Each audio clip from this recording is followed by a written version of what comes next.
Setiap orang itu menurut saya memiliki kodamnya masing-masing semenjak lahir di dunia. Kodamnya. Halo, jumpa lagi dengan saya Jalak Paningal, hanya di channel saya sendiri, yaitu Jalak Paningal, yang khusus membahas tentang dunia spiritual dan supranatural menurut opini dan pengalaman saya sendiri.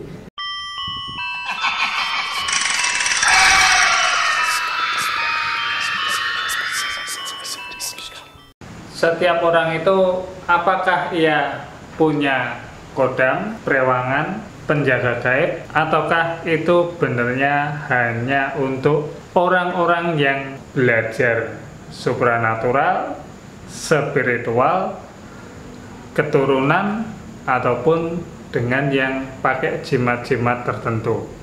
Kepengen tahu jawabannya dengan padat dan jelas, maka ikuti video ini sampai selesai dan jangan lupa juga like, subscribe, serta share-nya bagi Anda yang belum.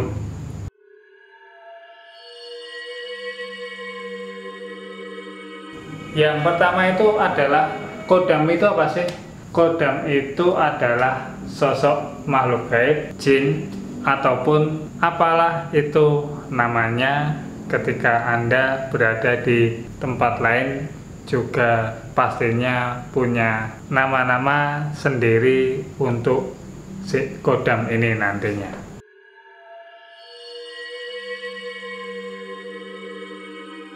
Apakah ada orang itu enggak punya kodam? Menurut saya itu enggak ada seperti itu. Akan tetapi ketika ia itu dicek, ternyata kok kayaknya kosong, tanpa kodam, itu adalah kodamnya itu jaraknya jauh banget dengan manusianya. Padahal ia itu punya kodam, hanya kodamnya jauh dari dirinya, makanya terkesan kosong. Jaraknya manusia dan kodam itu biasanya adalah 2 atau 3 meter untuk bisa dicek oleh orang lain ataupun untuk bisa dirasakan oleh manusianya. Ketika itu jaraknya jauh, maka itu akan terkesan manusianya enggak punya kodam alias kosongan.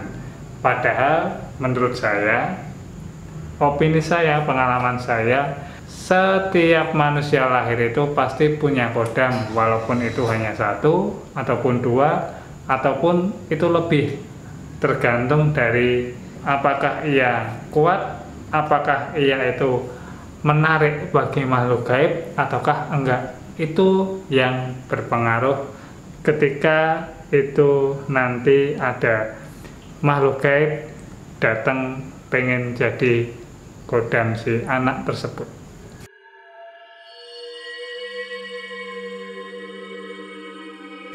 Kodam itu apakah nantinya bisa pergi, tambah, ataukah enggak? Tentu saja itu bisa saja terjadi. Bisa pergi, terusnya tetap juga bisa, ataupun ia itu malah akan bertambah juga bisa saja.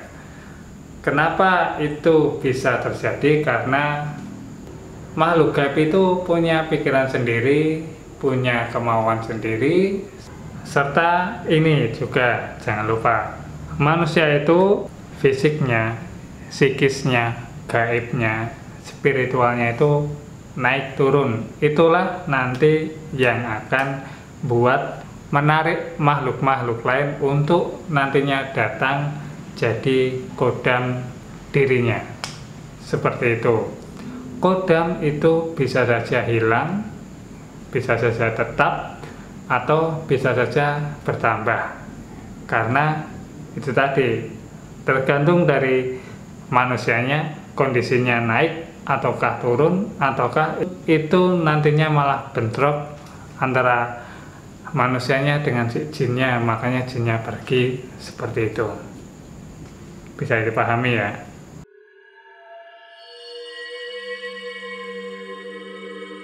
katanya, kabarnya, kodam itu adalah makhluk gaib yang jahat. Ketika ia ikut pada manusia, kalau itu menurut saya adalah kodam itu sifatnya lebih ke abu-abu. Kenapa seperti itu?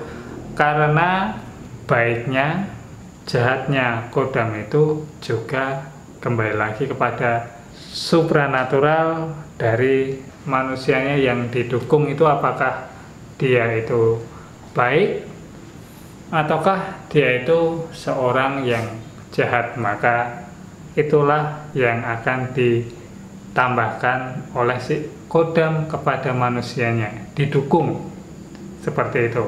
Fungsinya itu kodam adalah mendukung keinginan manusianya. Jadi itu tadi, tergantung manusianya seperti apa, bisa dipahami ya.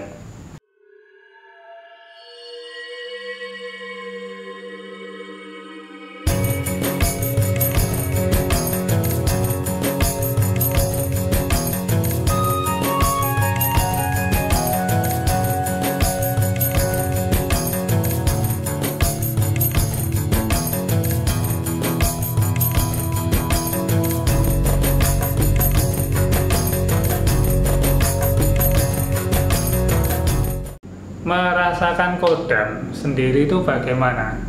Tentu saja Anda harus belajar. Belajar apa? Yaitu belajar kepekaan ataupun mata batin. Selanjutnya pertanyaannya, belajarnya di mana?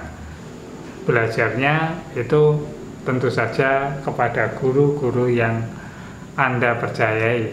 Jangan sampai Anda itu belajar tapi secara acak, belajar dari si A, belajar dari si B, belajar dari C, kemana-mana, itu malah nantinya akan membuat Anda mampat, enggak bisa berkembang.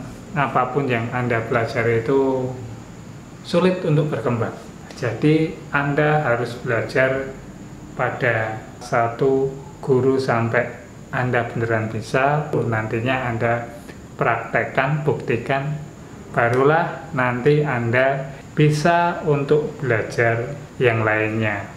Seperti itu, semoga bisa dipahami.